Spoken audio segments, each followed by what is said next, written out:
Olá, pessoal. Eu sou a professora Joelma e na aula de Geografia de hoje nós vamos falar sobre globalização. E afinal, o que seria globalização? O termo globalização tem diversas definições. Um deles é que este seria um processo de intensificação da integração econômica, política e cultural entre os países. Notamos essa integração claramente quando podemos comprar produtos de diversas partes do mundo através da internet, quando seguimos a tendência de moda ditada por Paris, ou até mesmo quando assistimos a um filme que foi criado em Hollywood. Uma outra definição é que esta seria a atual fase do capitalismo e liberalismo econômico no mundo. O capitalismo é um sistema econômico que tem como principal característica a busca incessante pelo lucro. Já o liberalismo econômico seria a não intervenção do governo, a presença do Estado na economia. Quem lidaria com a economia dos países seriam, no caso, as grandes empresas, chamadas de multinacionais. Com a globalização, formou-se a aldeia global, que seria o fato das pessoas que, mesmo morando em países distantes, com enormes distâncias entre eles, possuírem características culturais parecidas, vestirem o mesmo tipo de roupa, comerem o mesmo tipo de alimentos, assistirem os mesmos tipos de filme. Essa grande formação de uma comunidade global é acarretada pelo aumento de fluxos de mercadorias, de pessoas e informações, culturas e capitais pelo mundo. A globalização só se tornou possível devido a inovações tecnológicas, especialmente no campo do transporte e da comunicação. Imagine que no passado, quando apenas existia carroças, se seria possível, por exemplo, o comércio entre o Japão e o Brasil, ou até mesmo em distâncias menores, digamos sim para São Paulo, carregar um produto como, por exemplo, o nosso tomate para ser vendido em São Paulo. Isso seria possível? Bom, a inovação em transportes e comunicação tornou isso possível de forma segura e rápida. Quando isso teve início? Alguns estudiosos dizem que a globalização teve início com as grandes navegações do século XV. Foi nesse período, por exemplo, que, através das navegações de Portugal, o Brasil foi descoberto. Foi nessa fase também que houve uma maior influência de um povo sobre o outro. Imagine que no passado, por não terem transportes ou capacidade de transpor barreiras geográficas com facilidade, o homem se limitava à sua área e vivia com aquilo que ele era capaz de produzir e o que ele encontrasse na sua região.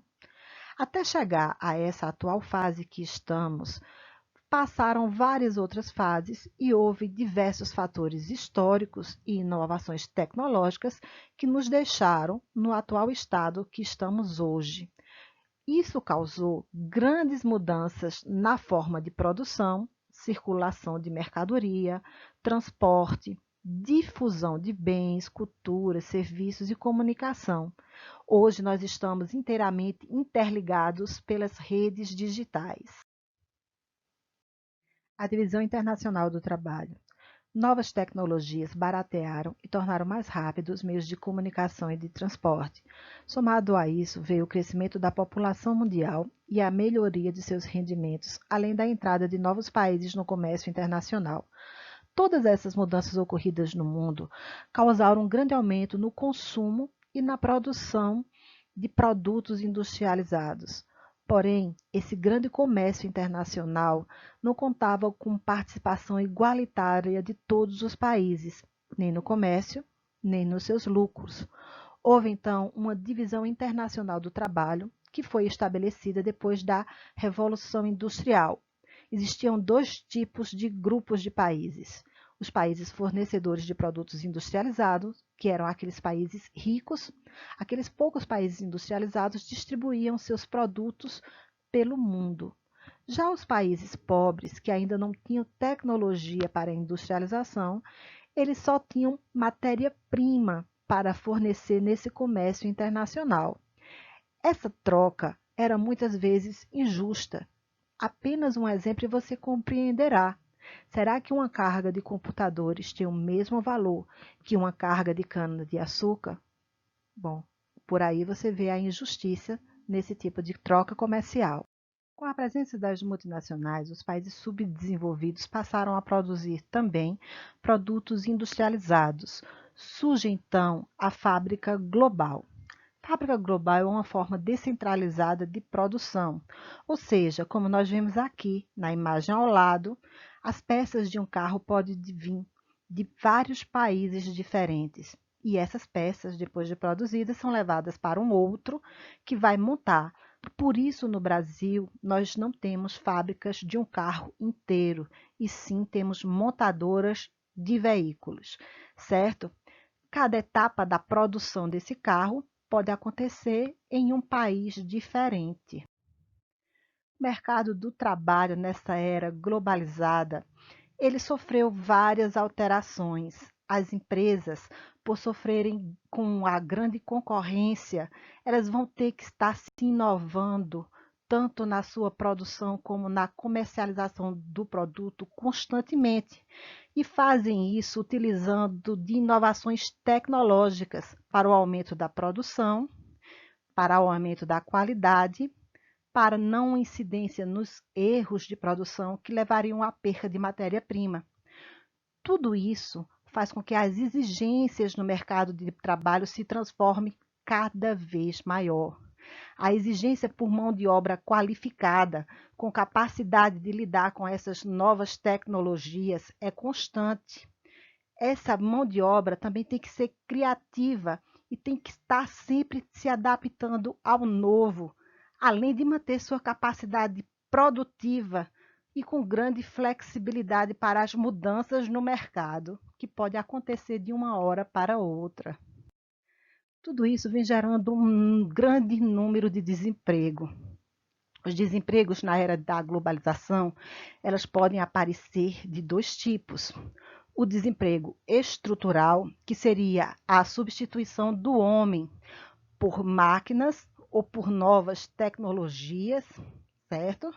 Como é o caso, por exemplo, de uma fábrica de veículos que no passado empregava milhares de pessoas, hoje eles foram substituídos por robôs. Mas isso não acontece só nas fábricas, isso aconteceu em todas as áreas da economia, incluindo no campo. Vamos imaginar então o nosso plantio de tomate como era no passado.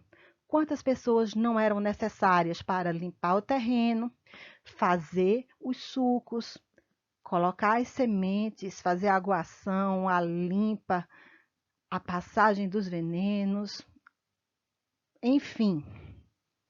Como é que as novas técnicas substituíram essas pessoas e tornaram mais rápido e mais barato para o produtor rural?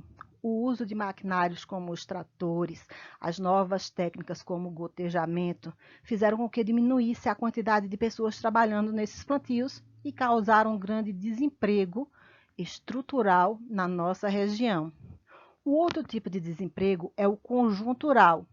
Nesse caso, é dispensado o trabalhador devido a alguma crise financeira, alguma praga na agricultura, devido a algum fenômeno da natureza, ou até mesmo alguma doença mundial. Quantas pessoas não foram demitidas por conta da crise causada pelo coronavírus? Quantos comércios não fecharam ou tiveram que dispensar seu pessoal porque não estava vendendo? Esse é um tipo de desemprego conjuntural.